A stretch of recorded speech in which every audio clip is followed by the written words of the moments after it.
Alors, on termine ce cours avec la méthode pour résoudre une inéquation du second degré. Avec cet exemple ici, 2x au carré moins 3x plus 1 strictement positif, on vous demande de résoudre cette inéquation sur R. Je vous ai donné les différentes étapes. On va essayer de les suivre. Première étape, on résout l'équation. Donc, étape 1,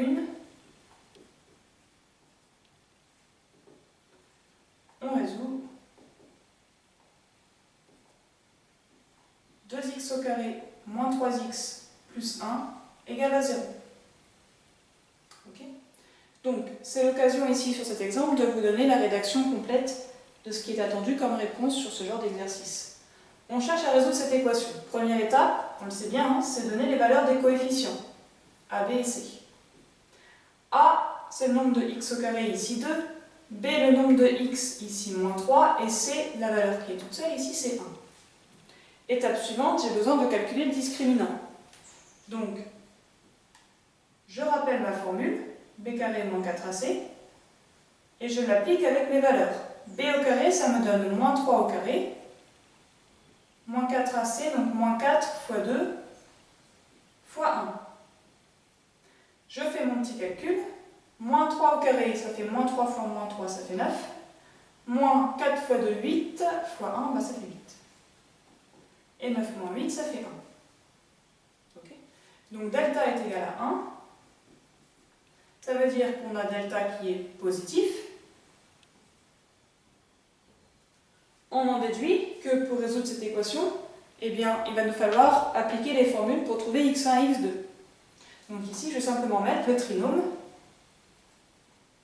admet deux racines.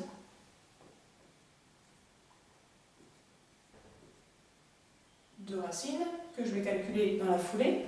x1. x1, je rappelle la formule, moins b, moins racine de delta sur 2a.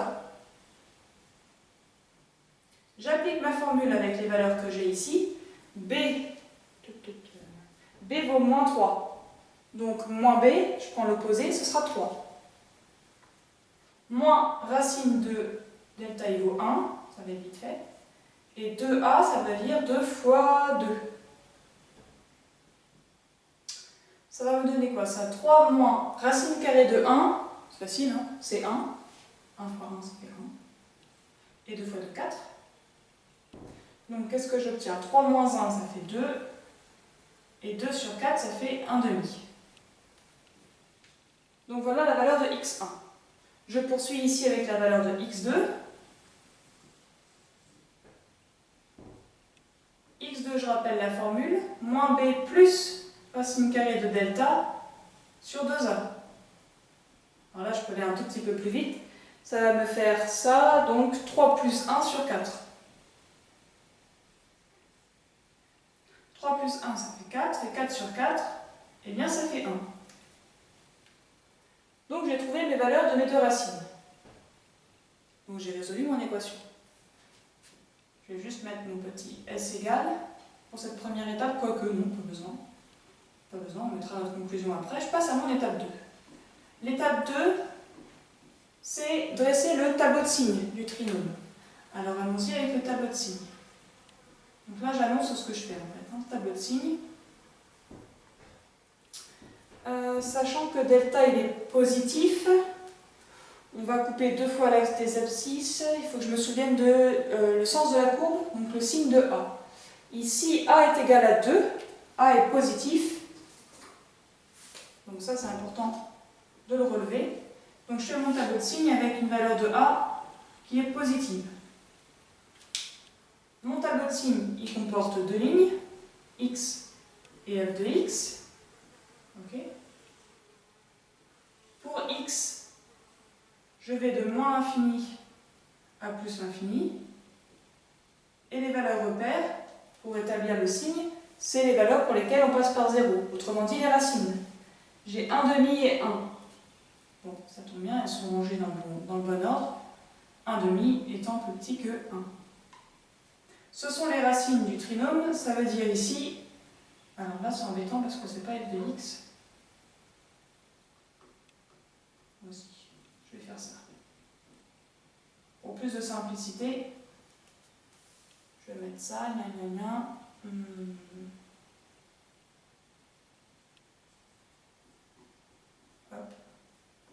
voyez ce que je fais? Je rajoute juste une petite notation. Comme ça, au lieu d'écrire à chaque fois tout mon trinôme, je peux écrire f de x. Pourquoi pas? C'est juste une notation. Alors, donc, les racines, ce sont les valeurs de x pour lesquelles f de x vaut 0. Et puisque a est positif, on se rappelle, hein, on est du signe de a à l'extérieur des racines. Ça veut dire qu'on mettra un signe plus ici et là, et un signe moins entre les deux racines. Okay. Pour vérifier très rapidement, quand a est positif, ça veut dire qu'on a le smiley, ça veut dire que ma courbe va avoir cette allure-là. Et comme elle coupe deux fois l'axe des abscisses, en x1 et en x2, je vérifie le signe, c'est bien positif, puis négatif, puis positif. Mon tableau de signe est bon. Étape numéro 3.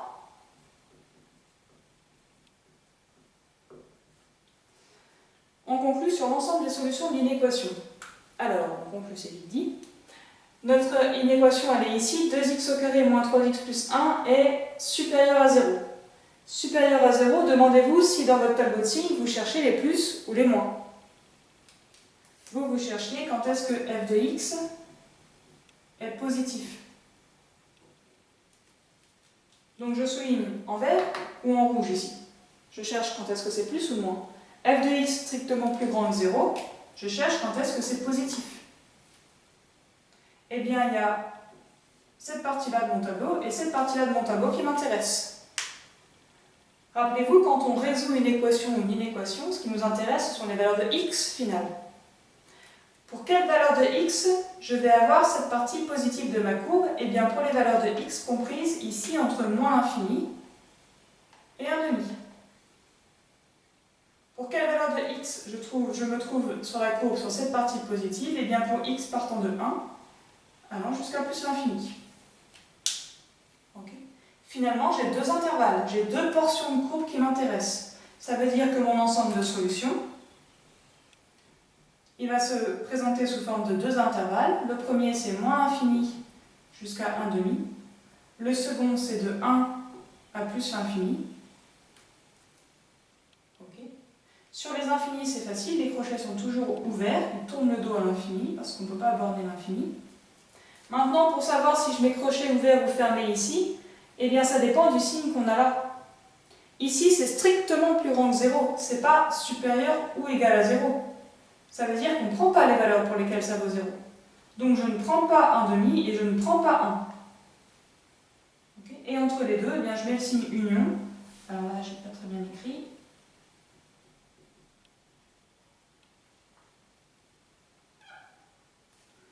C'est le signe union, c'est pas une courbe, c'est une vraie union. Voilà, je vais faire comme ça. C'est-à-dire que si on prend x dans cet intervalle ou dans cet intervalle, on se retrouvera sur la courbe, sur une partie où l'ordonnée est positive. Et là, j'ai terminé mon exercice. Donc ça peut être nouveau. Ok. Bien sûr,